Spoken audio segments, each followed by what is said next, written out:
তুমি বেশি বকবা না শাশুড়ি মা, তুমি আমাদের স্বামী স্ত্রীর মাঝে কথা বলবা না। মারে মা, আমি আর বাঁচবো না রে। আমার মেয়ে আজকে 1.5 মাসের অন্তঃসত্ত্বা আছে, তুমি পেটে ঘুষি মেরে দিলা। হ্যাঁ, অন্তঃসত্ত্বা থাকলে এবার আমি তো শুক্তি বাটা খাই না, ও কেন শুক্তি বেঁচে দেবে আমার বাসনে? দেউলা একটু বাজ পড়া, তোর বাবা কি শুক্তি বাটা খায় রে? বাবা শুক্তি বাটা খায়, বাবাকে শুক্তি বাটা খাওয়াবি? আমি কি শুক্তি ফুক্তি খাই লিখে তাই তোমাকে শুক্তি বাটা দিবি? কি আমার রাজার বেটা রে, তুই তো শুক্তি বাটা খাবি না তো কি খাবি রে? আমি খাই ইলিশ মাছের পাতুরি। ইলিশ মাছের পাতুরি খেতে গেলে তোমাকে ইনকাম করে খেতে হবে, ওই বাবার টাকায় বসে বসে খেলে হবে না। তুমি কথা বলছো কেন বাড়া? তুমি খেতে দিচ্ছ নাকি আমাকে? সে আমার বাবা খেতে দিচ্ছে, আমার বাবা বুঝবে। তো তোমার বাবাটা কে হয়? তোমার বাবাটা তো আমার স্বামী হয়, আমি বলবো না নাকি? হ্যাঁ হ্যাঁ, জোর জবরদস্তি করে তো তুমি কেড়ে নিয়েছো আমার বাবাকে, দেখুন স্বামী করছে। জোর করে কেড়ে নিয়েছি তোমার বাবাকে? হ্যাঁ, তাহলে এটা কি? তোর বাবা কথা কুকুর বেটাই তো আমার যৌবন দেখে নিজের পানিকে ধরে রাখতে পারলো না, দিয়ে আমাকে বিয়ে করে ফেললো। দেবার আমার দোষ দিছিস নাকি তুই? তোমার তো শরীর লাগে ওটা মনে হয় পচা কুমড়ো। এই পচা কুমড়োতে কামড় মারার জন্য তো তোর বাবা আমার হাতে পায়ে ধরে আমাকে বিয়ে করলো রে। আমি কি বিয়ে করতে চেয়েছিলাম নাকি? মেয়ে ছেলের আই বড়তে ভালোবাসা থাকে, হয়তো বিয়ের পরে থাকলেও থাকতে পারে, কিন্তু তোমার মতো যে বিধবা বয়সে ভালোবাসা থাকে এটা তোমাকে না দেখলে জানতে পারতাম না। এই দুনিয়ায় কে সতী সাবিত্রী আছে? সবারই দেখো দুটো তিনটে করে আছে। ওইসব আমি মারা জানতে চাই না, কার কি আছে না আছে। ঠিক আছে, আমি শুক্তি বাটা খাবো না তাই জানি। শুক্তি বাটা যেমন তুই খাবি না, বাজার থেকে বড় বড় ইলিশ মাছ কিনে এনে দিবি, তোকে বলে দিলাম আমি। কি গো গিন্নি, কি হলো কি? বাপরে বাপ, কি ছেলে জন্ম দিয়েছো তুমি! হাইরে ছেলেটা ওরে ছেলে। কেন গো, কি হয়েছে কি? তোমার বৌমাকে জিজ্ঞেস করো কেন কি হয়েছে। কি হয়েছে কি গো বৌমা? আপনি তো শুক্তি বাটা খেতে ভালোবাসেন, আপনি শুক্তি মারতে বলেছিলেন তাই আমি শুক্তি বেটেছিলাম। আপনাকে দুপুরে ভাতের সাথে দিয়েছি আর একটুখানি রেখে দিয়েছিলাম আপনার ছেলের জন্য। ভাতের সাথে শুক্তি বাটাটা দিয়েছিলাম আর পুঁটি মাছ কষা করে রান্না ছিল সেইটুকু দিয়েছিলাম, পটল দিয়ে আলু দিয়েছিলাম। খাবেন না বাবু আপনার ছেলে? তাই আমি বললাম ইনকাম করে খেতে হবে, আর অমনি বাবা বদাম করে আমার পেটে ঘুষি মেরে দিল আপনার ছেলে। হবে তুই বিশাল দাদা হয়ে গেছিল, দাদাগিরি ছাড়িয়ে দেবো মেরে। আমি কোনোদিনও বড় শুক্তি বাটা খেয়েছি তাই শুক্তি বাটা দিয়ে ভাত খাবো বড়া? ও সাহস কইলে আমার পাতে শুক্তি দেওয়ার। বৌমা, হ্যাঁ বাবা বলেন। শালোকে এবে থেকে না পাতে ওই বিড়ালের গু বাটা দেওয়া ভাতের সাথে। শালোর 8 আনার ইনকাম নাই আর 12 আনার ফুটানি। শালো লোকে শুক্তি বাটা দিয়ে ভাত পেয়েছে না, শালো লাশ সাহেবের বেটা শুক্তি বাটা খাবে না। আবার টাকা চিসকিবে, চোখ টেনে বাই করলে কোনি আবার। এখন এসব কথা তো বলবি বে, এখন মধু পেয়েছিস না, এখন মধু চুচ্ছিস যে, তাই তুই তো আমাকে দেখতে পাচ্ছিস না, আমি বুঝতে পারছি না। ফটকে তোমার হাতে অনেকদিন কেলানি খাস নিয়ে ছেলে দেবো তোকে আমি। লে বাবা মেরেই দে, তোর হাতে মরলে তো আমি স্বর্গ পাবো রে বাড়া, মেরেই দে। এ বালের জীবন আর রেখে লাভ নাই, মার মার মার মার বাবা মার। কি হলো রে বাবা, মার না বাড়া, সে মারবো বলা আর মারা এক সমানই রে বাড়া, আমি সবই বুঝিলে মার। মা যখন মরে মাকে মরার সময় কথা দিয়েছিলি বে যে আমি আর কোনোদিনও বিয়ে করবো না, আমার এই ফটকিকে নিয়ে আমি দুনিয়াতে একাই বেঁচে থাকবো। দেখুন এই টাটকা কুমড়োটাকে পেয়ে আমাকে মারতে চাইছিস? হ্যাঁ বাবা, তোমাকে মারবে বললো নাকি? তুমি আবার বলছো শাশুড়ি মা, শাশুড়ির জায়গায় থাকবা, খবরদার বাপের কাছে এসে মায়ের জায়গাটা দখল করতে হবে না বলে দিলাম, খুব উল্টো পাল্টা হয়ে যাবে তাহলে। হারে তা তুই শুক্তি বাটা খাবি না ঠিক আছে আমি মারলাম, তা বৌমার পেটে ঘুষুমে দিয়া কি দরকার? বৌমা যে অন্তঃসত্ত্বা আছে রে। কি করে বাড়া অন্তঃসত্ত্বা হইলো? ও তো আমাকে 2 মাস পরে একবারও কইতে দেয় না, অন্তঃসত্ত্বা হয়ে গেল দি। খবরদার জামাই, আমার মেয়ের নামে আজে বাজে বদনাম দিব না বলে দিলাম তোমাকে আমি। বদনাম তো তোমাদের গলার হার গো, বদনামকে তোমাদের ভয় আছে শাশুড়ি মা? হ্যাঁ গো, তুমি যে ছেলের বাপ হয়ে যে ছেলেটাকে বারণ করো এরকম কথা বলতে। হারে বৌমার পেটে তো তুই সন্তান, আবার এরকম কথা বলছিস তুই? মারা কবে একবার শুনেছি, আমার নিজেরই মনে নাই, আবার আমার সন্তান বলছে। 1 লাখ মাইতে ইচ্ছে হয়েছে তোকে আমার। শালা হুনুমুকু একবার শুলেও বাচ্চা হবে, 10 বার শুলেও বাচ্চা হবে বে। মারা আমি জানি না, সোজার ঘাড়ে বুঝা চাপে। কি আমার সোজা হে তুমি? এই শুক্তি ভাতারি, তোকে আমি কোনো কথা বলিনি, তুই চুপ করে থাকবি। ফটকে তোমার জন্যই বাবা, তোমার বৌমাকে আমি শাসন করতে পারছি না। ভাত খেয়ে গাবে, আমার এই সুখের সংসারে দুঃখের আগুন লাগাই নাবে। তোরাই সংসার পেতেছিস, তোরাই ভাত তরকারি খা বাড়া, আমি এটা খাবো না, আমি এটা চললাম। আর বৌমা তোমাকেও বলে হারিয়ে যায়, তোমার স্বামী কি খায় না খায় তুমি সেটা জানো না? আমি কি জানি বাবা, আপনি শুক্তি বাটা খান বলে আমি ভেবেছি হয়তো আপনার ছেলেও খায়। কেন হে বুড়ো চোদা মিনছে, শুক্তি বাটাটা দিয়ে কি আমার মেয়ে খুবই অন্যায় করে ফেলেছে নাকি? বেশি কেলিও না তো ভুদা, যে ঠাকুর যেই ফুলে সন্তুষ্ট তাকে সেই ফুল দিয়ে পুজো করতে হয়। কই রকম হার হাওয়াতে টাই হাত কা 12 বছর ছেলে যদি আমার পেটে জন্ম নিত না, কবে আমি 20 দিয়ে মেরে ফেলতাম।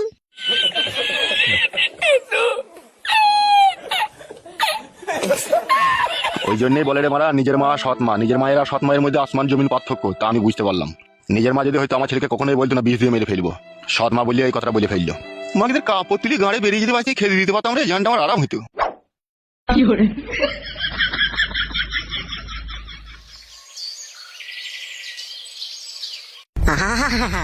জ্বলে গেল ভগবান, আমার ভিতর শুধু জ্বলে গেল। তোমার এই সৌন্দর্য পৃথিবীতে এই নিষ্ঠুর মানুষের মাঝে কেন যে তুমি আমাকে মানুষ করে পাঠিয়েছো ভগবান, শুধু দুঃখ আর কষ্ট আর যন্ত্রণা ছাড়া আর কিছুই পাই না।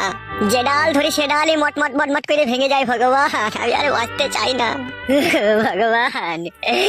এক এক সময় ইচ্ছা হয় ট্রেনে গলা দিয়ে গ্রামে গ্রামে ভিক্ষা করে খাই, তবু বাড়ি যেতে ইচ্ছা হয় না ভগবান।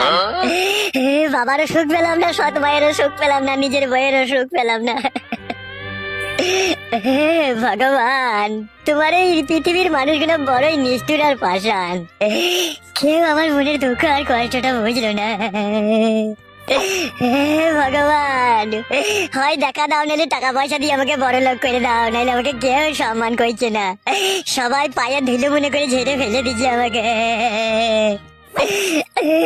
আর যদি সেইটাও না পারো, তাহলে করাম করে শুকনো বাজ ফেলে দাও আমার মাথায়, দিয়ে আমাকে তুলে নাও। মা, বাবা বেইমানি করে ফেললো নতুন মা পেয়ে, তুই ওদের সব দিবি। বাবা, বাবা যেন শালা বিলুপ্ত হয়ে যায় দুনিয়া থেকে। মা, বাবা আমার সাথে এমন বিশ্বাসঘাতকতা করেছে সে বলার লয়। তুই এমন ওদের সব দিবি বাবার যেন লিঙ্গ খুশি পড়ে যায়, নতুন মাগলি যেন কোনো সুখ না পায় ও শালো। ভগবান, যা ওদের সব করলাম সব কবুল করে নাও। ভাই, কে ভাই তুমি? এত নিষ্ঠুর যন্ত্রণা নিয়ে এখনো পর্যন্ত বেঁচে আছো তুমি? কি হয়েছে ভাই, আমাকে বলো। দুঃখের কথা বলবো কত, যদি বলি বছর শত, তবু না ফুরায় আমার মনের যন্ত্রণা। একটা বিয়ালা বয়স্ক মেয়েকে আমি ভালোবেসেছিলাম, তাকে বিয়ে করে ভেবেছিলাম জীবনে সুখী হব আমি। দিয়ে তারপর কি হলো ভাই? মেরে দিলে তুলে আমার মুখে এক লাত। সেই দুঃখেই তোমার পরাণ ফেটে গেছে, পেটে ভাত নাই, বাড়িতে শোয়ার জায়গা নাই, বাবা মায়ের অপমান, শাশুড়ির অপমান, বইয়ের অপমানে ইচ্ছা হয়েছে আমি মরে যাই। বুঝতে পেরেছি ভাই, তোমার বুকের ভিতরে কষ্টের বাসা বেঁধেছে একটা। এ সবই ভগবানের ইচ্ছা। আমি হয়তো সৎ ব্যক্তি বলে আমাকে হয়তো পরীক্ষা করছে। তা ভাইজান, যদি কিছু মনে না করে একটা কথা জিজ্ঞেস করবো? আর লজ্জা দিও না ভাই, মন বলতে আর কোনো জিনিস নাই, তুমি যা বলবে বলো। তোমার মুখ হাত শুকিয়ে গেছে, আমার এই সামনে বাড়ি, চলো আমার বাড়িতে চারটে ভাত খাবে তুমি।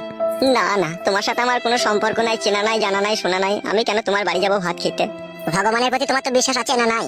হ্যাঁ, বিশ্বাস আছে তো। তাহলে তিনি হয়তো আজকে তোমার রুজি রুটির মালিক করে আমাকে তোমার কাছে পাঠিয়েছে, তোমার রুজি আজকে আমার বাড়িতে আছে, সেইটাই ভেবে লাও যে চলো আমার বাড়িতে চারটে তুমি ভাত খাবে। তোমার মনে অনেক দুঃখ আর অনেক কষ্ট, ঠিক আছে, আর তোমার শরীর দেখে বুঝতে পারছি, মুখ হাত দেখে তুমি 2-3 দিন কিছু খাওনি, চলো আমার বাড়ি চলো, চারটে ভাত খেয়ে নেবে। সত্যি এখন বুঝতে পারছি, তাহলে সব মানুষ এখনো পর্যন্ত খারাপ হয়নি, তোমার মতো ভালো মানুষও তাইলে কিছু আছে দুনিয়াতে। এখন ওসব কথা পরে হবে, তুমি চলো আমার বাড়িতে চারটে ভাত খাবে। হ্যাঁ ভাই চলো, ওটো ওখান থেকে ওটো, চলো ভাই চলো, আর মন খারাপ করে কোনো লাভ হবে না, চলো। ভগবান তোমার মঙ্গল করুক ভাই। আচ্ছা ঠিক আছে, এখন চলো চলো বাড়ি চলো।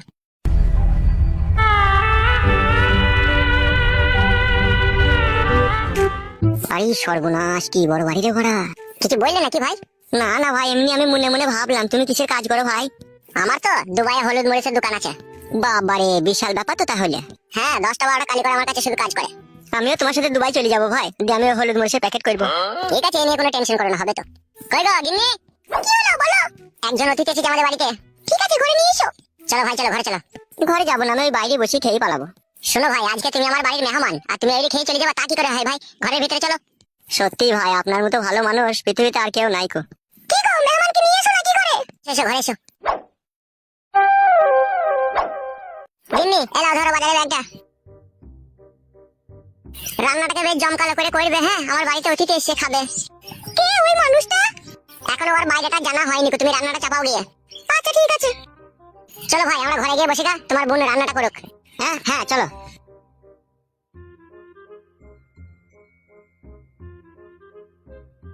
বসো ভাই এই খাটের উপরে। এত সম্মান দিচ্ছ ভাই তুমি আমাকে? আরে বসো বসো, এটা আবার সম্মানের কি আছে, বসো। হ্যাঁ তা বড় ভাই, একটা কথা জানতে খুব ইচ্ছা হচ্ছে আমার। হ্যাঁ ভাই বলো, কি জানতে ইচ্ছা হচ্ছে তোমার? তুমি যে আমাকে বললে আমি বিয়েওয়ালা মেয়েকে বিয়ে করেছি, তা তুমি বিয়েওয়ালা মেয়েকে কেন বিয়ে করলে? তুমি তো আয় বড় ছিলে, তোমার তো বয়স হালকা। ফেসে গিয়েছিলাম ভাই আমি। কি করে ফাঁসলে? মেয়েটা কি তোমাকে ফাঁসিয়ে দিয়েছিল নাকি? না না, আমি নিজেই ফেসে গিয়েছিলাম। নিজে কি করে ফাঁসলে তুমি? মাল দেখে ফেসে গিয়েছিলাম আমি, মালে দানা পড়ে গিয়েছিল। মালে দানা পড়ে গিয়েছিল মানে? ওর পেটিটা ছিল আমেরিকা মাছের মতো, আর আমার সেখানে খাবলাইতে ইচ্ছা হয়েছিল। আচ্ছা, এতক্ষণে ব্যাপারটা বুঝতে পেরেছি। এখনো সম্পূর্ণটা বুঝতে পারো না তুমি? তাই নাকি? তাহলে বলো তো ভাই, কি হয়েছে কেসটা? মেয়েটার 2 বা 3 বার বিয়ে হয়েছিল। তাই নাকি? হ্যাঁ। ইশালা ভাই, ইন্টারেস্টিং তো ব্যাপারটা, বলো তো ভাই, ভালো করে বলো তো। আমি যাকে বিয়ে করেছি তার প্রথমে স্বামী ছিল বয়স্ক, ঠিক আছে, যে সেই স্বামীর ভাত ছেড়ে আরেকজনকে ওই মেয়েটা বিয়ে করে, যে সেখানে ও সংসার করতে পারলো না, যে আমি তাকে দেখে পছন্দ করে আমি বিয়ে করি, যে আমার বাড়িতে এখন সে আছে, কিন্তু আমি আর তার কাছে সুখ পেছি না। আরে বাবারে, কঠিন যন্ত্রণা তো তাহলে। শুধু কি যন্ত্রণা, আমার বাবাও আবার আমার শাশুড়িকে বিয়ে করে ফেলেছে। না না, মিছি করে। মিচ্ছি করে লয় ভাই, সত্যি করে। তা তোমার বাবা কেন তোমার শাশুড়িকে বিয়ে করলো? এসব বিধির বিধান ভগবান আমাদের কপালে লিখে রেখেছে, তাই এইটা আমাদের সাথেই হচ্ছে। না না, এই আমি বিশ্বাস করি না। সমস্ত দোষ ভগবানের উপরে চাপিয়ে দিয়ে তুমি মনে করছো আমি ফ্রি হয়ে যাবো, তা হবে না। এতে দোষ তোমাদেরও আছে। হ্যাঁ ভাই, দোষ তো আছেই। তাহলে আবার ভগবানের দোষ দিচ্ছ? ওগো, ইলিশ মাছটা কি করবো গো? ভাইজান, ও ভাইজান। হ্যাঁ বলো ভাই। বলছি ইলিশ মাছের ঝাল খেতে পছন্দ করো না টক খেতে পছন্দ করো ভাই? তুমি কোনটা করো বলো, সেটাই করতে বলবো। ওই ইলিশ মাছ খেতে গিয়েই তো আজকে যত ঝগড়া অশান্তি আমার বাড়িতে লাগলো ভাই। তাই নাকি? ইলিশ মাছ খেতে গিয়ে ঝগড়া অশান্তি লেগে গেল তোমার বাড়িতে? হ্যাঁ। বলো বলো, তুমি কিরকম ইলিশ মাছ খাওয়া পছন্দ করো বলো, সেইভাবেই তোমাকে করে খাওয়াবো। বলো ভাই বলো। হ্যাঁ ভাই বলো, তুমি কি ইলিশ মাছ খাওয়া পছন্দ করো, সেইভাবেই তোমাকে খাওয়াবো। সত্যি বোন, তোমাদের তুলনা হয় না গো আপ্যায়ন করার। এ তো সবে শুরু। সেটাই তো দেখছি, তোমরা কত বড় মনের মানুষ। সেই জন্যই ভগবান তোমাদেরকে দু হাত ধরে অর্থ সম্পত্তি ঢেলে দিয়েছে। অর্থ সম্পত্তির পেছনে অনেক কারণ আছে ভাই। তোমার ভাই যখন প্রথম দুবাই যায় তখন কোনো কাজ খুঁজে পাইনি, কোথাও কোনো রাস্তা ঝাড় দেওয়ার কাজ করতে, রাস্তা ঝাড় দিতে দিতে একটা বড় মালিকের সাথে দেখা হয়, তার হলুদ মরিচের কারখানায় কাজে লেগে আজকে ও নিজেই কারখানার মালিক হয়ে গেছে। এই সবই ভগবানের ইচ্ছে, বুঝতে পেরেছো ভাই? হ্যাঁ বোন, বুঝতে পেরেছি। তা ভাইজান বলো, ইলিশ মাছটাকে কি করতে বলবো বলো? আমার খুব ইলিশ মাছের পাতুরি খাওয়ার খুব ইচ্ছা ভাই। পাতুরি নয় ভাই, পাতুরি। হ্যাঁ বোন, ওই খাওয়া অভ্যেস নাই তো, তাই ভুলে বেরিয়ে গেল। ওই পাতুরি একটু আমাকে কইরে খাওয়াও। আচ্ছা ঠিক আছে। আর একটা কথা জিজ্ঞেস করবো ভাই তোমাকে? হ্যাঁ বোন, জিজ্ঞেস করো। বলছি তোমার নাম কি আর তোমার বাড়ি কোথা? ডাক নাম ফটকে, ভালো নাম ফুটো। আর আমার বাড়ি হচ্ছে উদুমবস। উদুমবস আমার কোথা? গুদুমপুরের পাশে। গুদুমপুরের পাশে উদুমবস? হ্যাঁ হ্যাঁ। মিথ্যে কথা বলছি না তো তুমি আবার? না না, মিথ্যে কথা বললে আমাকে ভগবানও মাফ করবে না। শুকনো বাজ তাইলে আমার মাথায় করাম করে ফেলিয়ে দেবে, তোমাদের মতো সৎ মানুষের সাথে যদি মিথ্যে কথা বলি। ও কথা বলতে নাই ভাই। বোন, তোমাকে একটা কথা জিজ্ঞেস করবো? হ্যাঁ বলো, কি বলবে? বলছিলাম তোমার নাম কি? আমার নাম হচ্ছে জুমেলা। কি ব্যাপার ভাই, কি ভাবছো? ভাবছি এটাই ভগবান তোমার ভাগ্য নিজের হাতে লিখে দিয়েছিল, ওই জন্যই এত সুন্দর একটা লাল টুকটুকি ঝামেলা বউ তুমি পেয়েছো। ঝামেলা লয় ভাই আমার নাম জুমেলা। ঝামেলা লয় তাহলে জুমেলা? হ্যাঁ জুমেলা।